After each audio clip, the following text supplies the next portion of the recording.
Assalamualaikum warahmatullahi wabarakatuh. Perkenalkan, nama saya Maisara Alia Ishak dengan NIM 36122040. Saya dari kelompok 4. Di sini saya akan menjelaskan mengenai siklus penggajian dari salah satu perusahaan kayu yang ada di Makassar. Sebelum saya menjelaskan, di sini saya akan menampilkan data flow diagram versi perusahaan dan versi kelompok kami.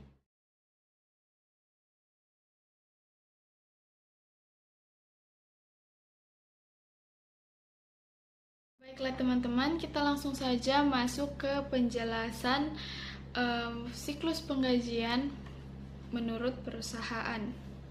Teman-teman bisa melihat flowchart yang saya tampilkan. Di situ dimulai dari buruh.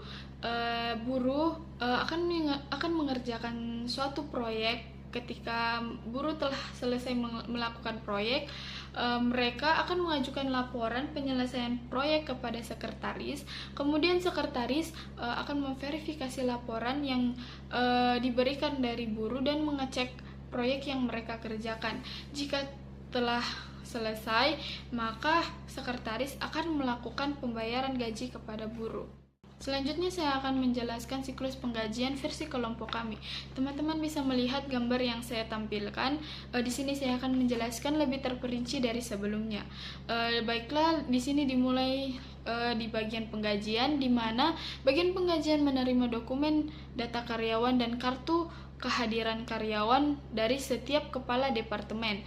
Kemudian bagian penggajian akan melakukan perhitungan gaji karyawan dan menerbitkan dokumen gaji karyawan sebanyak 2 lembar serta mengeluarkan surat pengeluaran dana, di mana surat pengeluaran dana dan dokumen gaji karyawan 1 akan diserahkan ke bagian keuangan, dan dokumen gaji karyawan 2 serta dokumen data karyawan dan kartu kehadiran karyawan akan diarsipkan berdasarkan tanggal oleh bagian penggajian. Kemudian bagian keuangan menerima dokumen gaji karyawan dan surat pengeluaran dana. Kemudian bagian keuangan mengecek kesesuaian antara dokumen gaji karyawan 1 dan surat pengeluaran dana dari bagian penggajian. Jika tidak sesuai akan dikembalikan ke bagian penggajian, tapi jika sudah sesuai, bagian keuangan akan membuat cek. Kemudian akan menandatangani surat pengeluaran dana dan cek, dan kemudian ceknya akan diserahkan ke bank, dan surat pengeluaran dana serta dokumen gaji karyawan akan diarsipkan secara permanen berdasarkan nomor oleh bagian keuangan. Kemudian bagian bank menerima cek dari bagian keuangan, kemudian melakukan pendistribusian gaji. Setelah itu bagian bank akan membuat bukti pembayaran gaji sebanyak 3 lembar yang akan diserahkan ke bagian keuangan. Bagian keuangan menerima bukti pembayaran gaji sebanyak 3 lembar dari bank.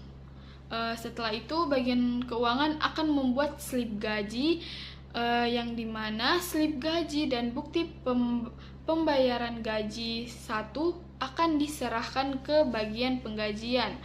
Kemudian bukti pembayaran gaji 2 akan diserahkan ke bagian akuntansi, dan bukti pembayaran gaji 3 akan diarsipkan secara permanen berdasarkan tanggal oleh bagian keuangan. Bagian penggajian menerima bukti pembayaran gaji dan slip gaji dari bagian keuangan. Kemudian slip gaji akan diserahkan ke masing-masing departemen, lalu diarsipkan secara permanen berdasarkan tanggal. Kemudian bukti pembayaran gaji akan diarsipkan berdasarkan tanggal oleh bagian penggajian. Kemudian bagian akuntansi akan menerima dokumen bukti pembayaran gaji 2 dari bagian keuangan, yang dimana bagian akuntansi akan membuatkan jurnal pembayaran gaji.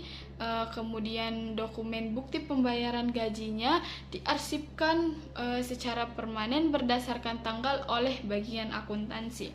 Baiklah teman-teman, mungkin cukup sekian penjelasan mengenai siklus penggajian dari saya. Kurang dan lebihnya mohon dimaafkan karena saya manusia biasa yang tentunya memiliki banyak kesalahan. Jika ada komentar atau saran-saran atau masukan dari teman-teman mengenai video penjelasan saya, boleh komentar di bawah. Sekian, wassalamualaikum warahmatullahi wabarakatuh.